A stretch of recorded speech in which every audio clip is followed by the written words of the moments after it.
Chapter 3. Deeper Trouble. Parker grabbed a book and plopped himself down on the couch to try to read, but the words on the page seemed disjointed, and he had to keep rereading what he had already read. Finally, he gave up, unable to focus. All he could think about was the snow outside and how ridiculously unfair his punishment was. He should be sledding with his friends. He should be racing down the slopes. Instead, he was stuck on the couch, trying to read a dumb book to get his mind off his predicament. He sighed angrily and shook his head. When he was a dad, he certainly wouldn't have dumb rules to make his kids' lives miserable. "Hey," Dad popped his head into the living room. "I have a virtual meeting for work in a few minutes. Do you need anything before I head upstairs to my office?" "No," Parker answered. As Dad headed up the stairs, a plan started to form in Parker's mind. With Dad in a meeting and Mom and his siblings gone, what would stop him from slipping out and enjoying the snow really fast? His punishment was way too unfair anyway, he justified to himself. First, he slipped upstairs and put his ear to his dad's office door. He could hear several people talking. Satisfied that the meeting had begun, he quietly made his way into the laundry room and retrieved his dry snow clothes. Once he had dressed for the snow, he stealthily slipped out the back door. Since his dad's office window was in the front of the house, Parker reasoned that there was no danger of him being seen. In fact, if he stayed on the side of the house, he was pretty comfortable that no one would even notice that the snow had been disturbed. There were only 2 windows on the side, his and one window in the living room where the blinds were almost always closed. Yes, he would be safe if he played there. He could probably even make a snowman and no one would notice.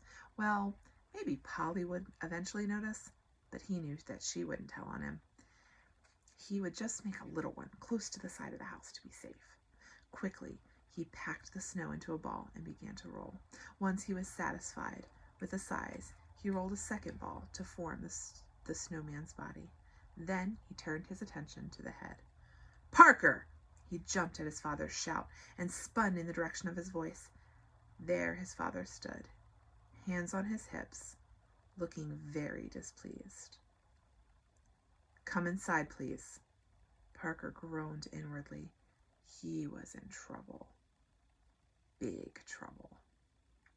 Silently, he followed his dad inside the house. Dad turned to him. "Take your snowsuit and jacket off, put them in the dryer, and then come upstairs to my room." Parker groaned. He was in so much trouble. Slowly, he peeled off his jacket and snowsuit, placed them in the dryer, and pressed start. Then, unable to stall any longer, he slowly plodded upstairs. His dad sat on the bed, looking very serious. "Have a seat, Parker." Parker sat down and squirmed uncomfortably. "What exactly did you think you were doing?" his dad asked quietly. Parker took a deep breath. "It wasn't fair, Dad," he protested. "It wasn't a fair punishment." Dad took a deep breath and let it out slowly. "First off, it was completely fair," Dad responded.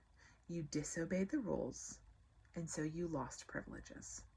Secondly, by disobeying us, you were also disobeying God. You've memorized Ephesians 6:1-3. Please quote it for me." Parker's shoulders sagged. "Children, obey your parents in the Lord, for this is right. Honor thy father and mother, which is the first commandment with promise, that it may be well with thee, and thou mayest live long on the earth." "Exactly," Dad said. "God commands children to obey their parents. God has placed parents in a position of authority. He gives them the responsibility to care for and protect their children. When your mother and I make rules, we do so in order to protect you. You are young. You don't have the experience that we do. You haven't seen the things that we've seen. Most of the time, we explain the reasoning behind our rules so that you can learn, but there are a few times where we expect you to obey simply because we gave a command. In this case, we've explained the reasoning behind our rules about going outside without permission. But you have insisted on flaunting it. When you disregard our instructions and decide what to do based on your very limited experience and knowledge, it's a very slippery slope that can land you in a whole heap of trouble. But this is a safe neighborhood, Parker protested. Otherwise, you wouldn't let us play outside at all.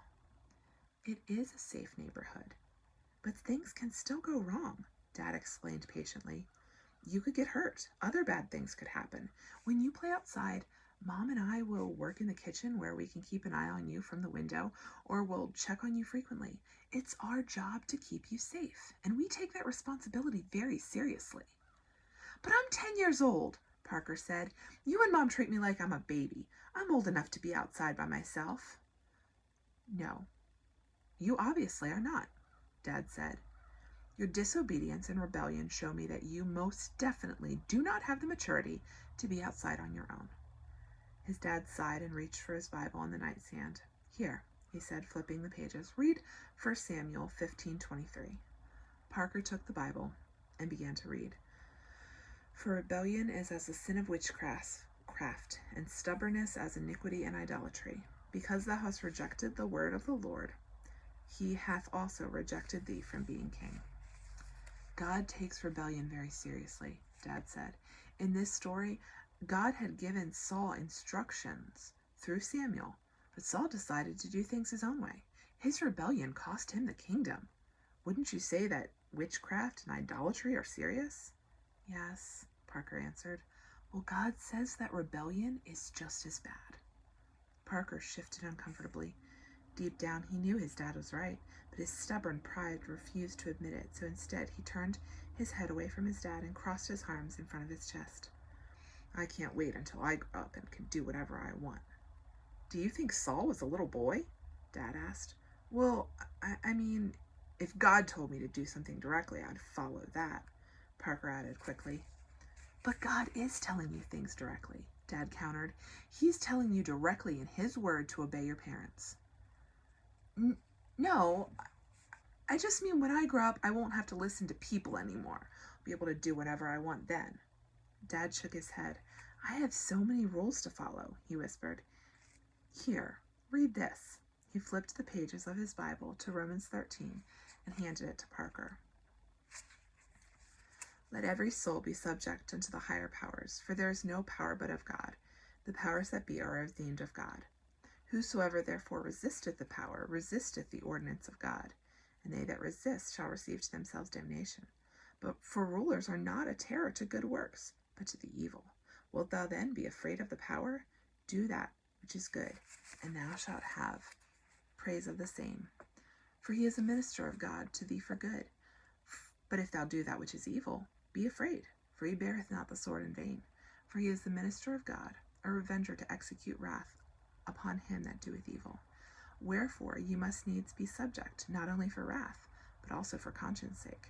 For this cause pay ye tribute also, for they are God's ministers, attending continually upon this very thing. Render therefore to all their dues, tribute to whom tribute is due, custom to whom custom, fear to whom fear, honor to whom honor. Dad stopped him. The government has plenty of rules for me to follow, and God commands that I must follow those rules, providing they don't violate his instructions in the Bible. My obedience pleases God. If I disobey their rules, the government has the right to punish me. That's the way life works. Actions have consequences, good or bad, depending on the actions. Parker looked down at his hands. He knew in his heart that his dad was right, but his flesh didn't want to accept it. Dad continued, because you chose to directly disobey our instructions, you are now grounded for 2 weeks. No going over to a friend's house, playing outside in the snow, etc. Parker's eyes grew wide with disbelief. Couldn't you punish me another way? He begged. No, Dad answered. This, I believe, is the most fitting punishment. Parker's shoulders sagged. He couldn't believe it. How could his dad be so unfair? He opened his mouth to argue, but one look at the stern expression on his dad's face promptly closed it. Instead, he stormed off to his room.